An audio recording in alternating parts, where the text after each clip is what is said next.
بسم اللہ الرحمن الرحیم۔ Welcome to my Abdullah health care کیئر۔ میں ہوں عبدالرحمن۔ ناظرین، آج کی ہماری ویڈیو لونگ پر ہے۔ ایک چھوٹا سا دانہ جو کہ ہم عام طور پر مسالہ جات میں استعمال کرتے ہیں، اگر آج آپ کو اس کی افادیت پتہ چل جائے تو آپ آج ہی سے لونگ شروع کر دیں گے کہ اللہ پاک نے اس کے اندر کیا کچھ رکھا ہے اور اس کے اندر کیا کچھ بیماریاں ہیں۔ تو ناظرین، بہت سے لوگ اس چیزوں کی طرف دھیان ہی نہیں دیتے جو کہ ایک چھوٹا سا دانہ کھانے سے ہماری اتنی بیماریاں جا سکتی ہیں اور اس کے فائدے ہی پہنچیں گے، نہ کہ نقصان، اور نہ کہ اس کی بدلے ہم ٹیبلٹ کھائیں اور اس سے ہمارا نقصان ہو۔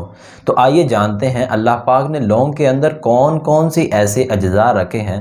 تو ناظرین، لونگ ایک جگر کے لیے تو بہت ہی اہم دانہ ہے تو چھوٹا سا، لیکن جگر کے اندر ایک ایسا کام کرتا ہے جسے آپ جان کر حیران رہ جائیں گے۔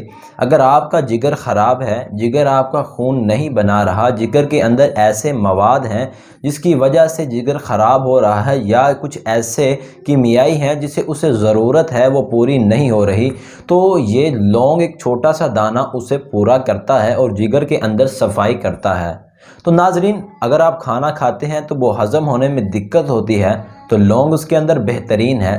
لونگ ہضم کرنے میں تو یہ ایک ایسا بے شمار دانہ سمجھا گیا کہ جس کی کوئی مثال ہی نہیں۔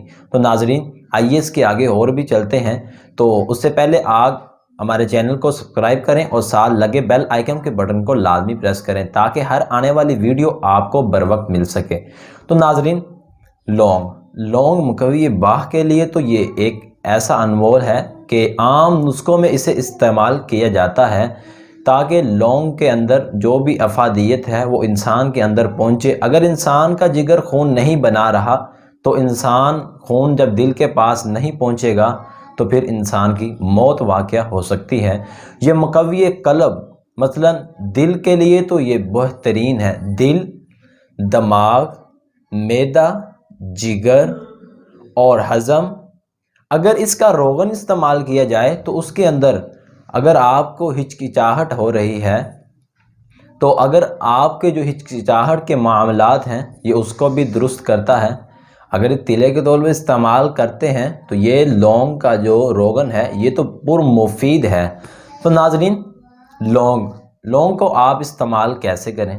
آپ صبح ٹائم اس کے 2 یا 3 دانے لیں اور اوپر سے نیم گرم پانی پی لیں۔ تو ناظرین، وگرنہ اوپر سے آپ دودھ بھی پی سکتے ہیں۔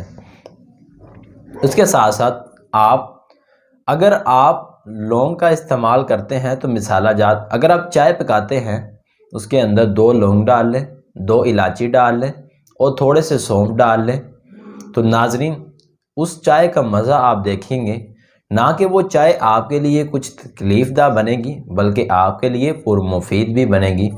تو ناظرین، امید کرتا ہوں کہ آج کی آپ کو ہماری ویڈیو پسند آئی ہوگی اور آپ اسے لائک اور شیئر ضرور کریں گے۔ ناظرین، یہ تھی ہماری آج کی ویڈیو۔ انشاءاللہ ملتے ہیں نیکسٹ ویڈیو میں۔